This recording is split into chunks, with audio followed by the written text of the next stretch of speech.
Good evening, everyone. Welcome to a little bit of light, awaiting Moshiach. We mentioned a couple of weeks ago how Rambam Maimonides writes in Hilchos Malachim, the Laws of Kings, Perek, in the 11th chapter, in the first paragraph, Rambam writes that,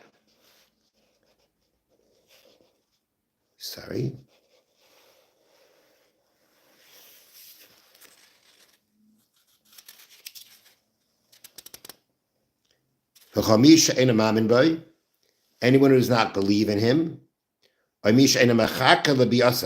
doesn't wait for his coming, not only is he being a denier in the words of the prophets, but even in the Torah of Moshe, even in the Chumash. And the Rambam points out the verses in the Torah that refer to the coming of Mashiach. Now, the question is that we spoke about that the Rambam is very clear that there are two parts of what a person has to believe. There are two parts of one's belief in the coming of Mashiach. There is the belief in the essential principle, the essential idea. But then the Rambam also says, he who does not wait for his coming is considered a denier. So there are two obligations here. There's an obligation to believe, the obligation to wait.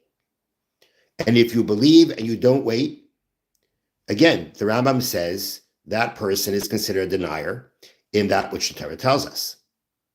Now, we're not going to go through the sources that the Rambam brings, right? All the sources the Rambam brings right now to show that that Mashiach is referred to in the Torah, but none of them seemingly say that we have to wait.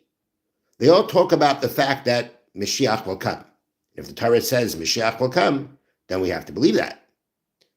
But the question that's asked is that none of these sources seem to be telling us that one has to wait. I can believe and not wait. And the Rambam is very clear that there's two things. There is believing and there is waiting. If you believe but you don't wait, you're a denier. So the question is, where do we see anything about waiting? I'll give you one example here that Rambam cites. Rambam cites a verse in Parshas Balak, which is in the book of Bamidbar, which is a story of how the Gentile prophet Bilam wanted to curse the Jewish people, but God forced him to bless the Jewish people.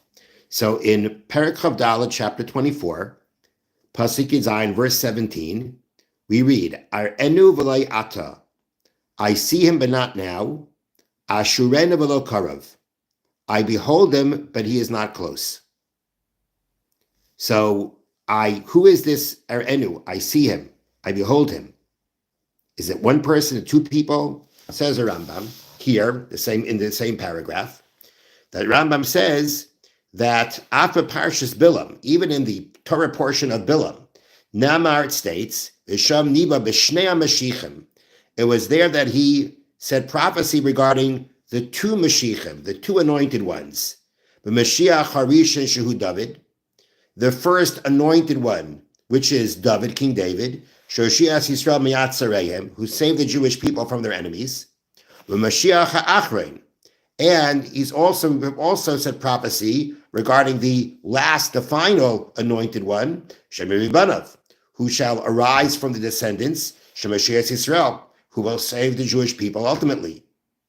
So this is the Rambam telling us. This verse we just read is prophecy regarding David HaMelech, King David. He refers to as the first anointed one, and what we refer to as Mashiach, the last anointed one, who will be from his descendants.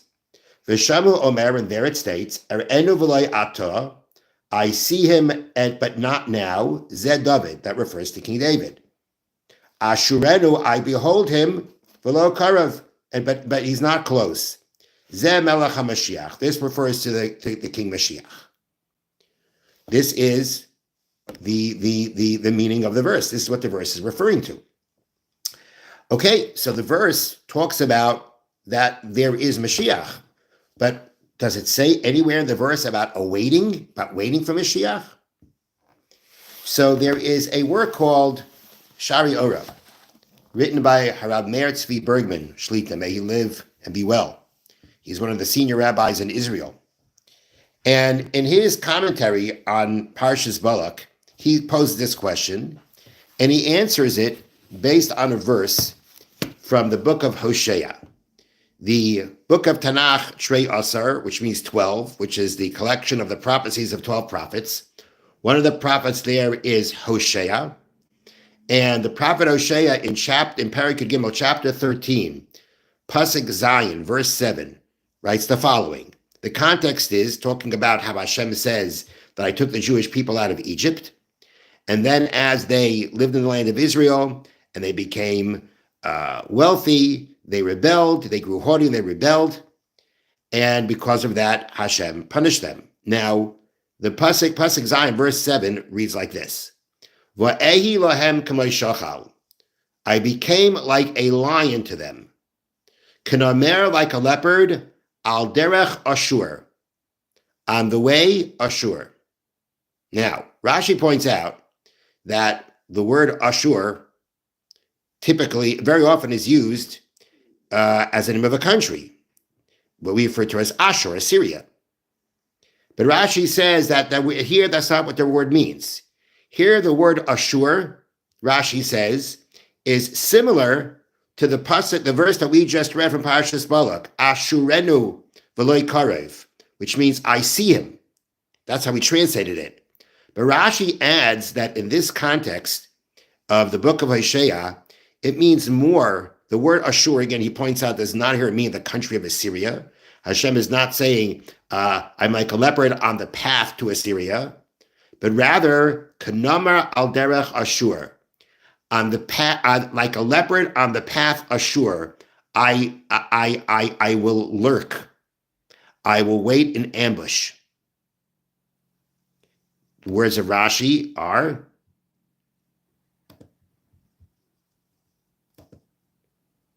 right? But rather, I will wait in ambush and I will lurk. Kamo, as we find, Ashurenu v'lo karev, the verse that we read before from Parashas Balak, Ashurenu, I will behold him but not close. So Rashi here is telling us the word Ashur is telling us it means more than just beholding. It means to be waiting, to be lurking, to be waiting for what you see from afar. You're not just seeing it, you're waiting for it. In the context there, it means waiting in ambush. But you see the word Ashur is used in the context of not just seeing, but actually waiting for that thing that you see. As it says, I was like a kanamar, like a leopard. I became like a leopard, al derech Ashur, lurking on the path. That means the thing is far away and you're waiting for it to come. In that context, it's ambush. So Rav Bergman says, you see that the word Ashur doesn't just mean that I am looking, I'm beholding from afar. I am seeing from afar, but not just seeing, but waiting. And therefore, he says this would be the source in the Torah for not just about the coming of Moshiach, but for the waiting for Moshiach. Because as Bilam said, Ashurenu v'lo karev. The verse again reads, let me just go to the verse again. Ar'enu v'lo ata, I see him but not now, which Rambam says refers to King David. Ashurenu v'lo karev, I behold him, but he's not close. So Ashurenu, I see from afar. But it's more than just seeing from afar. It means seeing and waiting from afar. And therefore, this, says Rav Bergman, is the source from the Torah that not only are we to believe in Mashiach, but we're to await his coming. Thank you for listening. This has been a little bit of light. Have a wonderful Shabbos.